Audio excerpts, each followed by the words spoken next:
غوث پاک کے نا جو بھی لوگ کام کرتے تھے تو ان کے یہاں جھاڑو مارتے مارتے لوگ ولی ہو جاتے تھے. ایک صاحب کئی سال سے کام کر رہے تھے. بڑے پیر نے کہا ادھر آؤ.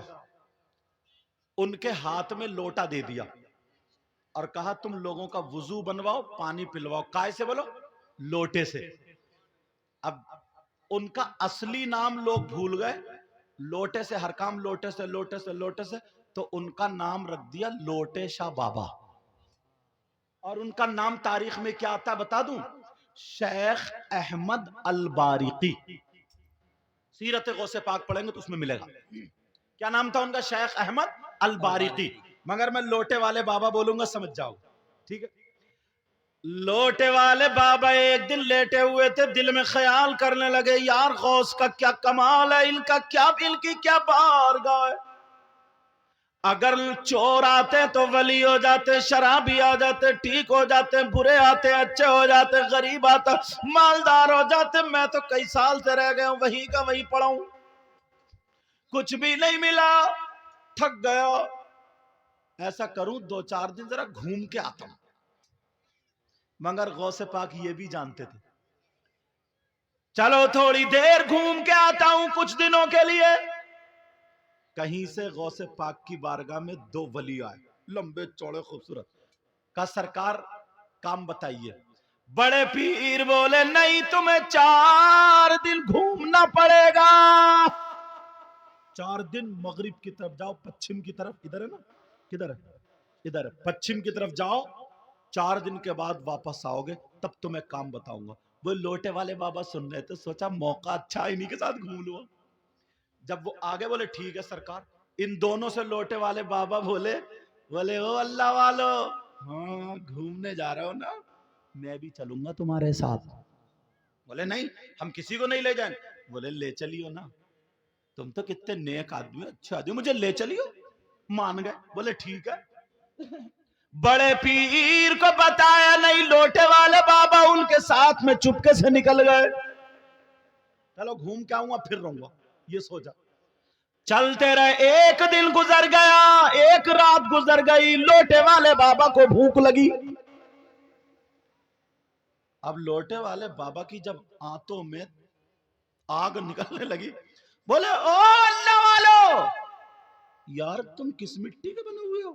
کیا مطلب؟ کہا تمہیں بھوک نہیں لگ رہی ہے؟ کہا نہیں. کہہ رہے ہمیں دیکھو بھوک لگ رہی ہے, ایسے ہم نہیں چلیں گے. صبح سے شام ہو گئی, شام سے صبح ہو گئی, 24 گھنٹے ہو گئے, کھانے کو نہیں پوچھا تم نے. میں غوث کے یہاں رہتا تھا, صبح میں ناشتہ, دوپہر میں کھانا, شام میں کھانا, تمہیں کھانا کھلانا پڑے گا. اچھا ٹھیک ہے. ان دونوں ولیوں میں سے ایک نے دعا کی, بولے یا اللہ, ایک ولی کا واسطہ دیا, زور سے نام نہیں لیا, آہستہ نام لے کے بولے اللہ ان کے صدقے میں کھانا بھیج دے. آسمان سے کھانا آ گیا, دسترخوان آ گیا. جیسے ہی آیا اب تو بڑے خوش ہوئے, بسم اللہ الرحمن الرحیم پڑھ کے تینوں نے کھانا کھا لیا. پھر چل پڑے. ایک رات پھر گزری, ایک دن پھر گزرا. پھر یہ کہنے لگے, بولے یار آپ لوگ کیسے ہو, جب تک کہو نہیں کھانے کا انتظام ہی نہیں کرتے. پھر بھوک لگنے لگی, کھانے کا انتظام کرو. اب دوسرے والے ولی نے دعا کی, ایک ولی کا واسطہ دے کہ اللہ کھانا بھیج دے. دوسرے دن بھی دسترخوان آ گیا. تینوں نے بیٹھ کے کھانا کھا لیا. جیسے ہی کھانا کھایا, اب پھر تیسرا دن ہوا چلتے ہوئے, تو پھر لوٹے والے بابا کہنے لگے کہ بھائی اب پھر دعا کرو کھانا آ جائے, ہمیں بھوک لگ رہی ہے. لیکن ایک نے اس میں سے کہا سنو, کہ پہلے انہوں نے دعا کی تھی تو دسترخوان کھانے کا آ گیا تھا, پھر میں نے دعا کی تھی دسترخوان آ گیا تھا.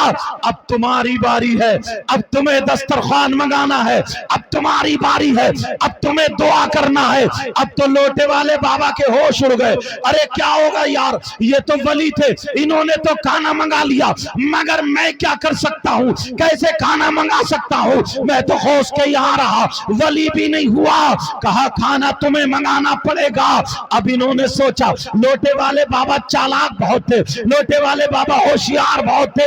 کہا ٹھیک ہے دعا تو کروں گا مگر تمہارے پاس تمہارے بیچ میں کھڑے ہو کر کے دعا کروں گا. انہوں نے سوچا کہ جنہوں نے اس ولی کا واسطہ دیا ہے میں بھی اسی ولی کا واسطہ دوں گا تاکہ کھانا آ جائے. مگر ولی کا نام تو نہیں سنا تھا. بیچ میں کھڑے ہو گئے اور دل ہی دل میں دعا کر رہے, اے اللہ میری لاج رکھ لینا, میری دینی طرف جو ولی کھڑے ہیں انہوں نے جس ولی کا واسطہ دیا ہے ان کے صدقے میں کھانا بھیج دے. اے اللہ میری بائیں طرف جو ولی کھڑے ہیں انہوں نے جو جس ولی کا واسطہ دیا ہے انہی کے صدقے میں کھانا بھیج دے.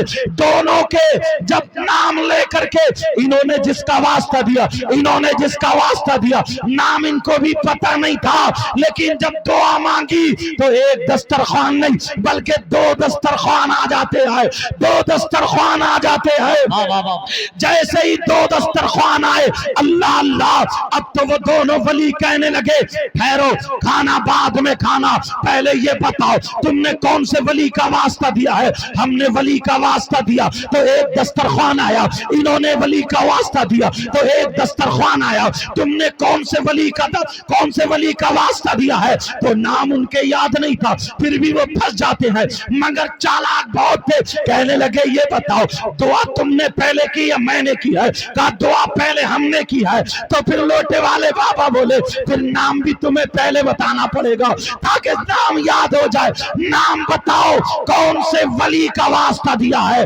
تو وہ دونوں کہنے لگے سنو ہم نے سوچا کھانا منگایا جائے تو کس ولی کا واسطہ دیا جائے. اگر ہم نے سوچا ابو بکر صدیق کا واسطہ دے تو یہ واسطہ بہت بڑا ہے, حضرت عمر کا واسطہ دے تو یہ واسطہ بہت بڑا ہے, حضرت عثمان غنی کا واسطہ دے تو یہ واسطہ بہت بڑا ہے, مولا کائنات کا واسطہ دے تو یہ واسطہ بہت بڑا ہے, حسن و حسین کا واسطہ دے تو یہ واسطہ بہت بڑا ہے, امام زین العابدین کا واسطہ دے تو یہ واسطہ بہت بڑا ہے, امام محمد باقر کا واسطہ دے تو یہ واسطہ بہت بڑا ہے, امام جعفر صادق کا واسطہ دے تو یہ واسطہ بہت بڑا ہے, امام موسیٰ کاظم کا واسطہ دے یہ واسطہ بہت بڑا ہے, حسن مصنع کا واسطہ دے یہ واسطہ بہت بڑا ہے, غوث پاک عبد القادر جیلانی کا اگر واسطہ دے تو یہ واسطہ بہت بڑا ہے.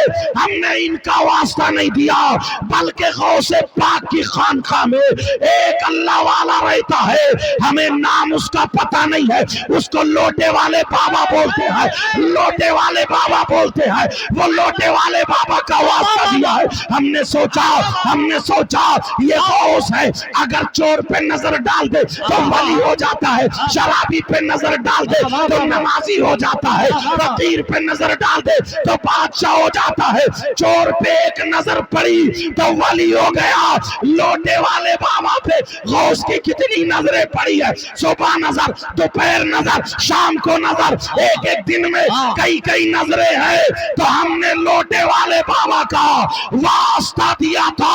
ارے کیا پتا تھا یہ لوٹے والے بابا سامنے کھڑے ہیں, انہیں پتا نہیں تھا. کہا جب اتنا کہا تو وہ لوٹے والے بابا رونے لگے, آنکھوں میں آنسو آنے لگے, بہ گئے, داڑھی سے نیچے نکل گئے اور کہنے لگے میرے غوث مجھے پتا بھی نہیں ہے, مجھے اتنا با کمال بنا دیا, میں تو خالی لوٹے پہ پانی پلا رہا تھا, مجھے اتنا با کمال بنا دیا. اے میرے غوث یہ آپ کی نظر کرم کا کمال ہے. جب اتنا کہا وہ دونوں ولی کہنے لگے بتاؤ تم کیوں رو رہے ہو. تو وہ لوٹے والے بابا بولے یہ بتاؤ تم نے لوٹے والے بابا کو دیکھا ہے, انہیں پہچان لوگے؟ کہا نہیں دیکھا مگر دل میں تمنا ہے, آرزو ہے اس لوٹے والے بابا کا ایک مرتبہ دیدار کرنا ہے. جب اتنا کہا تو لوٹے والے نے اپنے کپڑے پھاڑ دیے اور جلال میں آ کر کے کہا یا غوث المدد, یا غوث المدد, یا غوث المدد. اپنے کپڑے پھاڑ دیے اور کہا لو لوٹے والا بابا کوئی اور نہیں ہے, قسم ہے رب کعبہ کی یہ جو تمہارے سامنے کھڑا یہی لوٹے والے بابا. نعرہ تکبیر, نعرہ رسالت, مذہب اسلام, فیضان غوث العظم, عرس سنائی, علامہ سید مقیم الرحمان ہمیں پتہ بھی نہیں چلتا کس کس کی آل رسول میں بگڑی بن جاتی ہے. ہاں ہاں ہاں ہاں